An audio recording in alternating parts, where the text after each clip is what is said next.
huge, you know, it's like the film that you get in your still camera. That's 35 millimeter.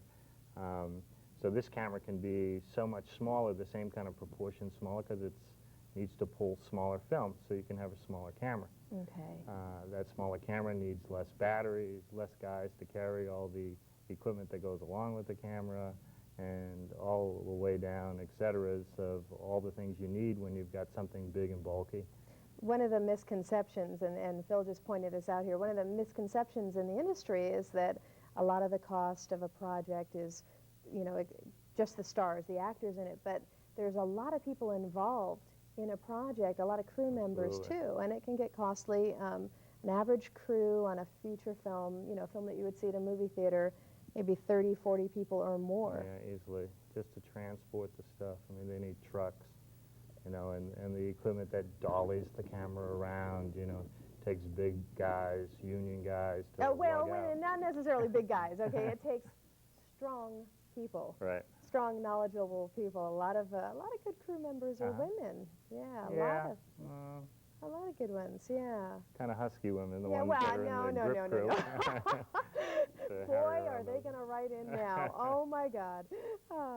So because you got all that smaller kind of potential, you can make a film for a lot less money. So you're talking going from maybe 30 or 40 crew members down to what, 6 or 7? Or? Yeah, some people make what we call weekend movies. They shoot the movie on the weekend with a few of their friends and a few of their talented acting friends, and sometimes directors double as actors and actors double as crew, and you could probably get it down to, you know, a strong half dozen people actually making a motion picture. And now, do those type of films actually get released? Oh, do people see them? I mean... Yeah, they're in your local Blockbuster video store down on the B shelves, the action-adventure shelves, you know, probably not up in the new release section, right, you know, with 70 copies of them. But, you know, if you go into the files, those companies have got, you know, Blockbuster has 10 to 15,000 tapes, and they need to keep those shelves stocked with product in different things to keep the various, you know, interest groups in different genres interested. I'll give you an idea. Low-budget 35 millimeter film, which would be, let's call it industry standard, could probably not be made for less than $200,000. That would be bare bones, no pay for probably any actors, no SAG wages, you know, just the basic mechanics that take it to put together a 35 millimeter motion picture. I have guys who make movies for $10,000. Using Super 8? Right. So they're making an entire feature-length movie on 10 grand. That's incredible. So that puts the average person who's serious about this kind of thing, you know, in the potential game of making his own movie. And when it gets to the video store, it's put in a package, and it's got a color box, and it's, you know, the game of survival action movie. Yes. And I don't think any of the consumers really know the difference. They know it's a B movie. They know it's not a big star Terminator thing. But they don't perceive it. They cannot perceive the $10,000 versus the $200,000 spread. They don't see a different movie. To them, it's a movie. If it's funny, if it's actiony and entertaining, they've got themselves a movie and they're willing to rent it. Let's take Phil up on his word here. He's saying that you can't see much of a difference between something shot on Super 8 as opposed to your typical feature, which is shot on 35 millimeter. That's the industry standard. Now, I know you brought a couple clips with you. This first one, interesting, kind of a monster mash type. Kind of, you know, action-adventure genre. With some special effects. The guy who made it is a special effects makeup person in the business. Oh, okay, so this was kind of like a homework project for him. He wants to be a director. He doesn't want to make monsters for the rest of his life, and he's young and he's very talented. He did the creature in the movie Predator, and so he's done some big-time motion picture stuff, but he doesn't want to make molds for the rest of his life. He'd like to direct movies. So the only way he can do that, really, is to go out and prove to people that he can be a director as well as a great special effects guy.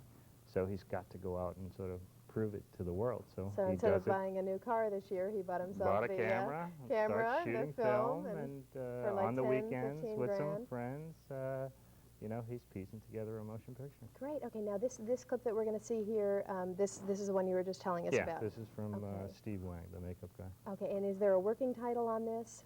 I don't know what he's got. What he's going to call it? Okay, Yeah, but this is the directorial. Yeah, this is a piece of his trailer for Okay. you know, the movie. So it's got some music he borrowed, and you know, to put his footage so people could start to feel what it would be like. So Okay. he can kind of try to get people to invest in it. Yeah. You know, maybe grow Yeah. it a little bigger. Or actually, this piece has led him to a major film, The Guyver, which is a 35 millimeter film. So I think if you see, Great. you'll see what we're talking about. Okay, let's take a look.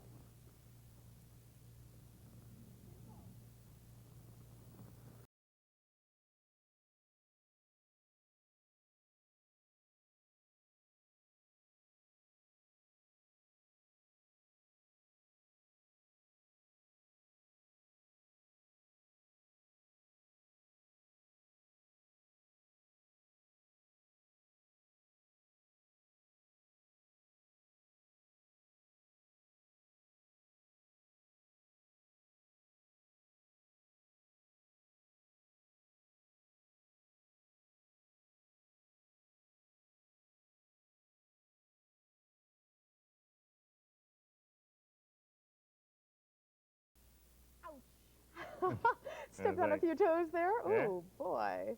Do you think you could tell the difference? No. Actually, now his skill in working with other producers, directors definitely shows. That was Yeah. a model, basically. That big dinosaur Yeah, thing that's was. normal, the same size as the people in the shot. It's just done with an old technique called forced perspective, Okay. where the big creatures in the foreground and the little people are in the background. But when you see them together, it looks like they're in the same space, and one looks Yeah. huge and the others look tiny. Wow, that's neat. So I don't that's think anybody really- will be disappointed if they rented this No. movie and said it's an action adventure kind of thing, and Yeah. say, oh my God, I've been ripped off. Yeah, and it's not like you're not losing any clarity in the shot either. It's not blurry, and the sound isn't poor or anything else. So No, they're working at a professional level. it's I'm great. trying to do the thing. What do you have sitting on I your got lap I got there? a little sample for you so you get the feeling here. A little sample. Yeah, this is a little sample. Okay. It shouldn't have these holes in the middle. This is something else, but this is 1 second of 35 millimeter film. Okay, now this is the industry standard. Right. Okay, we're talking in real basic terms here, so forgive us if, if this is something that you're really, really familiar with, but a 35 millimeter film is what most of the major releases are done on. Things like Born on the 4th of July, Right. Paradise, all those type of films typically are done on 35 millimeter. Okay, now Right. next And to this that. is 1 second, the same second in Super 8 film. Okay, now. So these are the same amount of time on your screen. So when you watch that clip, it would have taken, a whole bunch of this to make that minute. And this is the 1 second, as this is 1 second. So you can see it takes so much less material to make it in Super 8 versus 35 millimeter. Okay, so that's one of the differences there. One of the cost differences, of course, film is coated with silver, and silver being a commodity just like gold, but not quite as costly per ounce. It takes a lot less silver to coat the small film, which is the 8 millimeter film, as opposed to the 35 millimeter film. Right. The other difference is being the equipment cost. Now, for someone to actually go out and purchase Super 8 equipment, Right. brand new, retail, Okay. a good package. I mean, if you're buying a computer, you've got printers and all these other little attachments, but a good package, a good Super 8 package, how much are About they making it? $5,000. 5,000. Right. For a That's top not that of the line much. professional camera. Wow, okay. No, not by comparison to, again, 16 millimeter camera. Comparable would be 55,000. Brand new. And a 35 millimeter camera would be about 200,000. 200,000. Okay, so you can either have that little house in Southern California for 200,000, or you can have a 35 millimeter equipment pack. Right. And that doesn't even include any any tape at all. That's just the equipment, just the camera and some of the attachments and things that you need for that. Yeah, you can see how substantial we're talking about. Big difference, big difference. Then when you bring in, the crew, the difference in the number of people that it takes to put Right. something like that together. Right. Wow. You start adding that up, now you see where $200,000 is what's necessity to make a Interesting. basic made-for-video movie. Right. and you could make one for 10 or 20, you know, if you scaled it down. Oh, that's neat. That's neat. Now, Phil also brought with him some more footage, this time just real colorful. This is Yeah, this is a commercial. People are using Super 8 in a lot of applications. We talked about features. This is a commercial. So obviously the same kind of relationships exist in commercial productions. You know, there's a lot of expensive gear and a lot of expensive people hanging around. Yeah. And so young people who are trying to break into it have got to prove out that they can handle the job. They could direct a commercial or produce a commercial. So they typically do it with something like Super 8. And they'll make a commercial for a local kind of, I think this spot we're going to look at is for some kind of surf thing. Yeah, a Hawaii Astro deal Boy or something like that, yeah. Great, okay. Now, of course, for the show, what we've done is just basically taken the footage and we've left out the commercial content. But we want you to see this footage because this was meant to be used as a professional commercial, as basically a young director's demo. So let's take a look at this, and we'll be talking and kind of leading you through it a little bit, too.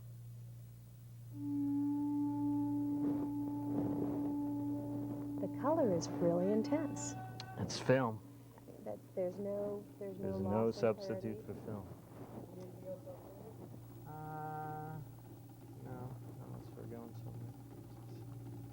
You can comment on that. I mean, we should talk about how it relates to video. Yeah.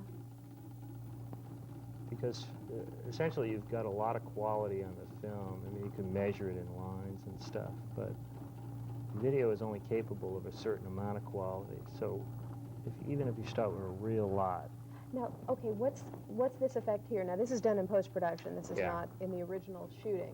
Right. I mean, many things, particularly commercials and music videos, are mostly edited on videotape. And in the videotape world, there's lots of new switching and dividing and devices that allow the image to be manipulated in some way, like this is divided and superimposed and dissolved. But all those people want to start out with a good image. How much harder is it to edit something like that as opposed to editing on a 35 millimeter? I mean, 35 millimeter, when I look at footage like that, I have to say, gosh, okay, it looks great, the color's really clear, the picture's fabulous. Because it's film. Because it's film, okay. Can you work with that in a post-production sense as easily as you can, you know, other 35 millimeter and 70 millimeter? Right. Well, Super 8's been around for a long time, and you when haven't did it seen come it. out? How long has it? 25 years. Okay. So the real reason you haven't seen it in these kind of rolls is because of what you're talking about. To cut that little tiny stuff with little tape, you can imagine the tediousness of handling that stuff. Oh, and you can imagine how easy it would be to get little specks of dust on it and scratch it and all these problems. Okay. So it's really videotape editing that has brought Super 8 filmmaking alive, because it has taken the labor part of handling Super 8 film and dealing with it as a medium out of the equation. So it's shot on Super 8, and then they'll transfer it over to video. And once it's on video, it's just as if you were editing something shot in 35. Okay, so you're losing a generation. What you're doing basically is you're taking the Super 8 film, which is the 8 millimeter film, you're then transferring it or dubbing it onto 3/4 inch video, 1 inch, or D2, 1 inch, D3, anything. Just like you would if you were shooting in 35. If you made that commercial in 35, it just would be 35 production, and then you would transfer it to video, because most commercials now are cut on video. And then you do your editing in the video. In video. Okay. Right? So it's very simple. It's not trying to deal with the film itself, handling, makes little splices. Most people remember trying to make these little splices and stuff, and it's pretty tough to handle on a professional level. Now, when did transferring it to video, when did that process go into effect? Was that something just in the last few years? In the last 5, that process has gone from projecting the stuff on the wall, even in bigger stuff. Oh, please. If you look at old movies that are dubbed that way, it's like the quality is terrible. The quality on the original film is probably pretty good, but they quite literally were projecting the stuff on the wall and videotaping it, you know, as little as 10 years ago.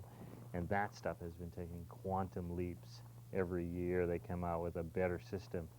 You see, videotape is really not that capable of high resolution. It's about, on a television set that, you know, someone will be watching this on, the maximum they could get is 525 lines, and most likely, if they're even got a good Sony Trinitron, they're probably looking at 300 lines of resolution. Oh, I see. Okay. In Super 8 film, which is the smallest and tiniest film, you have over 1,000 lines of resolution. In a 35 millimeter film, you probably have 3,000 lines of resolution. So you're packing it down into this video thing. So you can see that when you start with Super 8, or even go into 35, you can't see the difference on something that you can only see 300 lines. Right. So it gets very hard to tell the difference between that commercial and some commercial shot in 35, because you're only looking at it. Your eye's not trained to look for that. Right, and you're only looking at it on a resolution monitor that can handle 300 lines. But of course, with high-density TV and all those upcoming changes, things, you know, will of course be improving in that realm too. Well, people think that that's a threat to the film business. It's actually a welcomed kind of thing, because film looks so poor on television that as they improve television, they improve the ability of the people shooting in film to get better looking stuff on television, making it even more desirable to generate in film in the first place. If it's going to look terrible, I mean, who cares? Yeah, right. If we get to HD, we'll be almost over 1,000 lines, which will be comparable to Super 8. And that's the high density. Now, another thing that I want to mention to you, of course, is that sound has gotten so much better, and that's something that your company has been vital in. Tell us a little bit about how you got involved in sound for Super 8. Well, the original company, called Super 8 Sound, was the first company to actually put sound with Super 8, back when it was only a silent format. So we invented the first little cassette recorders that would hook up to your camera, and you'd be able to play back picture and sound together. Then the inventing of what we call mag film, which is film that is sound tape, but it looks like film. And it's the standard editing medium for making a movie. You would put your sound on something that looks like film, so you could cut it frame for frame. Right. So we've kind of gone through those phases. Now as we get into the video and audio worlds start to merge in digital worlds, it's actually in that realm that everything starts to become equal. Consumers have things like mixing capacities. Right, right. When we sold mixers 5 years ago, it was $30,000 to have a basic thing to take 2 or 3 tracks and blend them together. Wow. Now you're looking at home things that cost $600 that you can lay out 4 tracks and mix them together. With this new technology, sometimes it's better to wait a few months or a couple of years until the cost goes down. Now, I want you to see the difference and hear the difference in the sound quality. We've got next just basically a little music video to take a look at.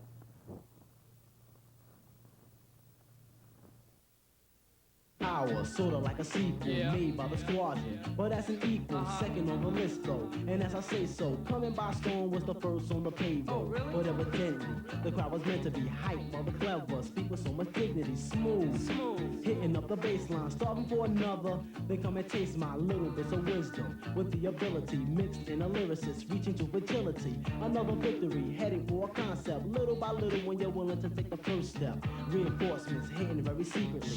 Step 2 for the times you've been sneaking me. But for now, let me know when you want some. But before I give you a taste, where do you come from? Cause you'll enter and leave with a smile, trying to write another concept for my style. So protection made as a contract, reason for leaving it to me until it's done right. That's great. That is great. And of course, all the world of music videos can be done like that too, and save a lot of money for those young directors. I think music videos are probably the first thing to use Super 8 professionally. And as you saw in that music video, you have basically 2 looks. You've got that gritty, jumpy black and white thing. That was originally done in Super 8 for a Nike commercial, and from there, people all of a sudden discovered, oh my God, I could use Super 8 in a professional capacity. Yeah, it's a nice And effect. music videos all the way from Paula Abdul straight up to, you know, the biggest names in the business have produced their music videos using Super 8. That's great. What people aren't aware of is that color footage. Most people think in the industry that, oh, Super 8's good for the grainy, gritty stuff, but the color footage in that piece as well is all Super 8. So Super 8 can be used in a high color saturated kind of look, as well as get that gritty down, you know, grubby kind of look. That's neat. Well, listen, I want to tell you that one of the reasons why what Phil's talking about is so fascinating is that this industry has, for the longest time, basically been so exclusive because if you don't have the money, you just cannot do these projects. But when you can get into a production for 10 to 15,000, including your equipment costs, and I'm not talking leasing equipment, as he mentioned, full package for like $5,000. If you can buy your Super 8 equipment and get some help or cooperation or deferred payment from actors and other people in the industry to help you out, you can actually get started for 10 to 15,000. Now, we are going to talk to you in just a second here. A couple real notable producer actor types here, I should say. Aaron Spelling was just recently given an award by the People's Choice Awards for his excellence in both television and film production.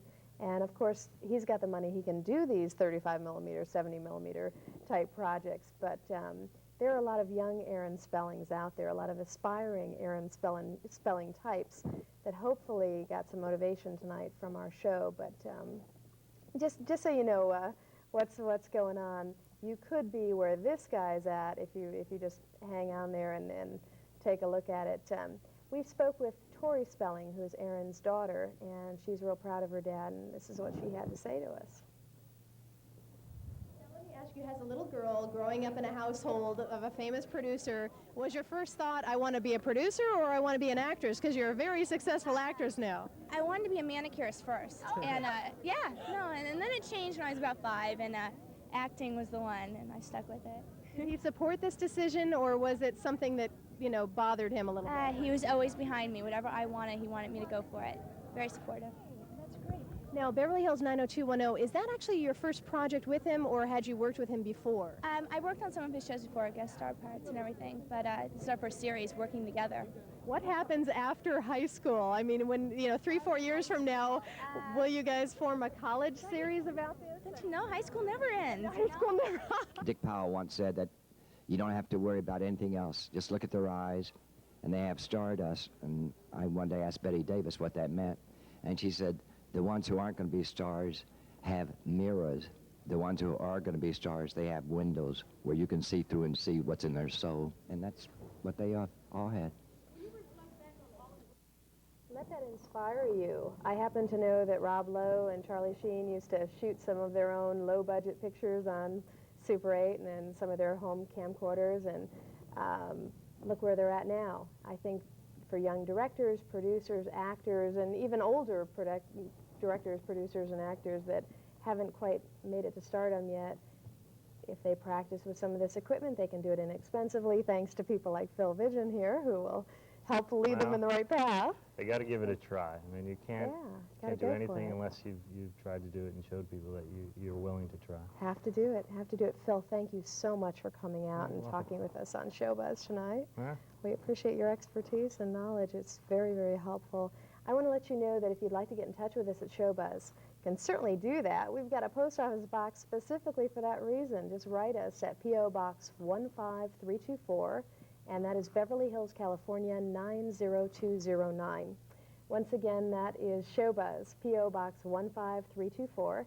It's Beverly Hills, California, 90209. And there's a telephone number, so you can call us if the hand gets a little cramped writing there, 213-850-8701. Thanks a lot.